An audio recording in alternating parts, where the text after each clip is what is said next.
Number 1, the fundamentals. So you can definitely average under 30 seconds with the beginner method, but it's not recommended because it's a lot easier to get there using a more advanced method. So the advanced method is called CFOP, which stands for Cross, F2L, OLL, and PLL. So I'll quickly go over what you need to know within the CFOP method. And at any point, if you want to know more about that step, then you can check the links in the description because I have video tutorials for all of these steps separately. Now, normally you would have learned to make the cross on the top, but if you do it on the bottom, then you don't have to flip the cube upside down afterwards, which doesn't seem like a big deal now, but the faster you get, the more that flip really changes your times. So you have to be able to quickly find your cross pieces and visualize some basic relationships, such as this green one and this orange one can go in together like this.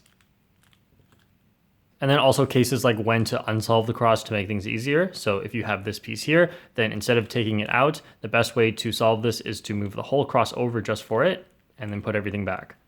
For F2L, I have a tutorial that is intuitive F2L, which means it doesn't take any algorithms, and it saves a ton of moves compared to the beginner method. So if you haven't learned it yet, the basic idea is that when you insert a corner, the edge that goes in with it comes from a specific spot. And if you just move the correct edge in there instead, like that, then you can pair them together and put them in at the same time. So that's a really simplified version of what intuitive F2L is, but you can go check out the video in the description, which is only 8 minutes if you want to learn it. Next is 2-look OLL, where you have to memorize 10 algorithms and you'll use 2 of them, one to make the top cross and one to make everything on top. Next is 2-look PLL, where you only have to learn 6 algorithms. The first one solves all of the corners, and the next one solves all of the edges.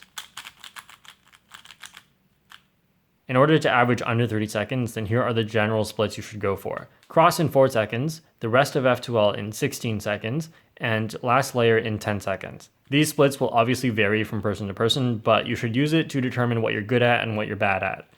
Most people struggle with cross in F2L just because it's not quite as straightforward how you should be doing it. So these are actually all of the necessary things you have to learn in order to get your average even down to 20 seconds or 15 seconds. In fact, you could go further like I do in this video, where I only use these techniques and I average under 11 seconds. But that's a little bit of a lie because F2L, OLL, PLL, these are just techniques that dictate what moves you end up doing, but not what skills you have in order to do those moves. So that's why these are just called the fundamentals. You still have to know a lot more to make good use of them. Number 2, solving without your brain.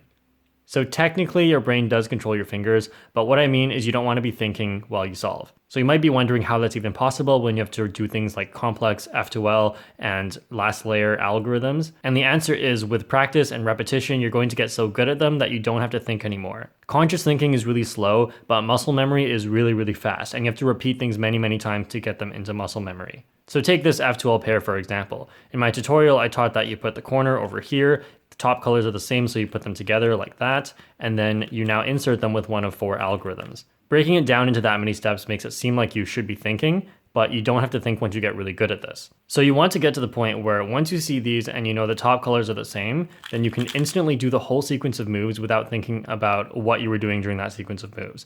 Now there are many, many different cases you could get. So obviously in order to get enough repetition, you'll need tons of practice. So a trick to force yourself to get good muscle memory is to force yourself not to think. And so what I said about muscle memory is that compared to conscious thinking, it's a lot faster. So if you just do things a lot faster, you'll force it to be a not thinking process.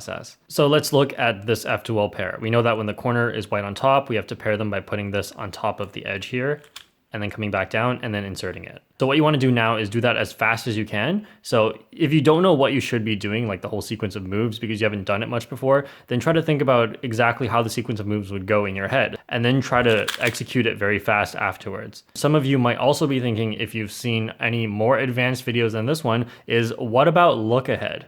Look ahead is this idea where anytime you solve any pair, then you should be thinking about what to do for the next pair. So as an example, as I solve these two, I'm going to be looking at this one, and then I'll go straight into those afterwards. And then basically all of F2L just becomes one big flow. And that is something that is actually really, really advanced. Even though I'm not doing any more complicated moves than I would be doing with intuitive F2L, what I'm thinking about is far more complex. And this is actually not a great way to start out because when you're thinking about the next thing while doing the current thing, then you're thinking. And the whole goal of making muscle memory is not to think. So ideally during this stage, just do your current F12 pair without thinking as fast as you can, and then look for the next one. You don't really want to think about look ahead until you have decent muscle memory for all of the different F12 cases, or at least most of them. I personally used a lot of look ahead during the beginner method once I got good at it, but I stayed with the beginner method too long, and that's why I even got there in the first place. Once I was averaging about 30 seconds, I switched to F2L and stopped doing look ahead because it was just too hard. And once I was averaging about 20 or 18 seconds, that's when I found that look ahead was actually helpful again. Number 3, good finger tricks. So some of these are pretty basic, like finger tricks where on the right side and left side you use your wrists, and on the top and the bottom you use your index or ring finger, so like this or like this. And then for F moves, you either want to use your thumbs or your index finger, depending on how you're holding it. So there's more advanced finger tricks like reverse index finger, reverse D, that are very situational. And then there's also U2, like that, or with the other hand. So not all of these are necessary all the time. So if you want to know when to use which one, then you can check out OLL or PLL algorithm videos. And those ones will give you a general idea of when you can use which ones. And keep in mind that not every algorithm works for everyone. So for example, for J-Perm, most people do it like this.